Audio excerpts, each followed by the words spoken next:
Salut, c'est David Stank et aujourd'hui je vais vous parler des 5 artistes ou disques que j'aime beaucoup emmener avec moi en voyage. Le numéro 5, c'est un album qui s'appelle Os Mutantes d'un groupe qui s'appelle, surprise, Os Mutantes.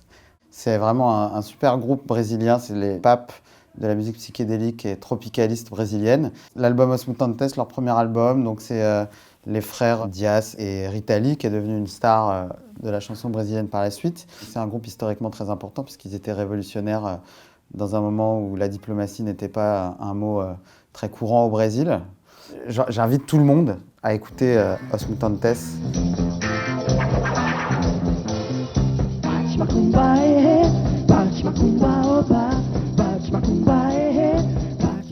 Alors, dans ce top 5 des morceaux ou albums qui font voyager, j'ai choisi Extone, qui est un trio suédois qui a cessé d'exister et qui réexiste. Le label Tricatel avait sorti une compilation qui s'appelait Ça chauffe en Suède il y a quelques années, et je dois dire que c'est un des disques que j'ai le plus écouté de ma vie.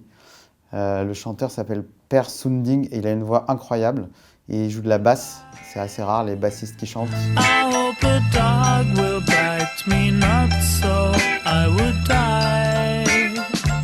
Ils écrivent des chansons incroyables, il y en a même une en japonais. Ils font des clips avec des vaches et des micros. Et j'aime beaucoup la Suède, j'y ai passé de très bonnes vacances. Ce disque pour moi c'est un peu une madeleine et du coup ça me renvoie en Suède.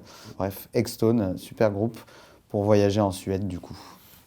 Alors en numéro 3 de ce top des chansons ou disques qui font voyager, je vous propose d'écouter ou de découvrir Moondog.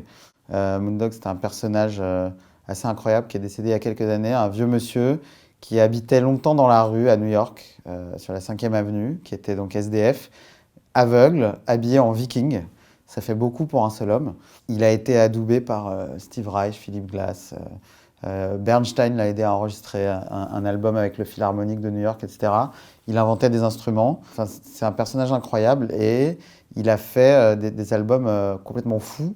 Et j'ai eu la chance de travailler sur la création d'un de ses albums qui s'appelle Art Song, qu'on a joué en live avec d'autres musiciens.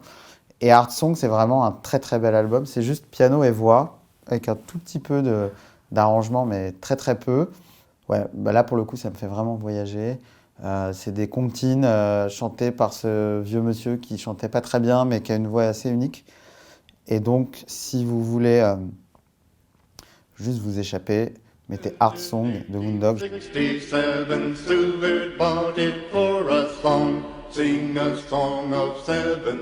Le numéro 2 de ce top pour le voyage, c'est Neil Young Harvest, qui est, je pense, un des plus grands albums qui existent. Et on a quand même beaucoup de chance d'être vivant après la sortie de ce disque, parce que comme ça, on peut l'écouter. Alors que si on était né avant, ça aurait été plus compliqué. Je pense que c'est un disque incroyable, qu'on peut écouter aussi bien dans une voiture en sillonnant les routes de Bretagne ou des États-Unis. Mais écoutez Harvest de Neil Young pour tous ceux qui ne l'ont pas encore écouté. Et je sais que vous n'êtes pas nombreux à ne pas l'avoir écouté, mais faites-le.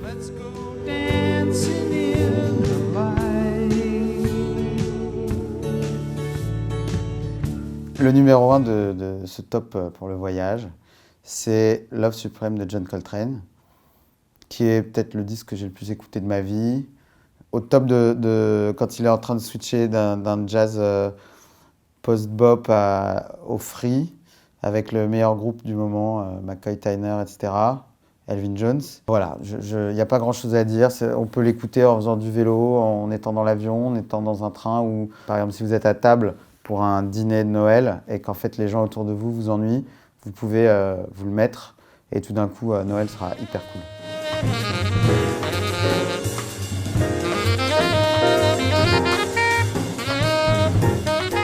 C'était David Stank.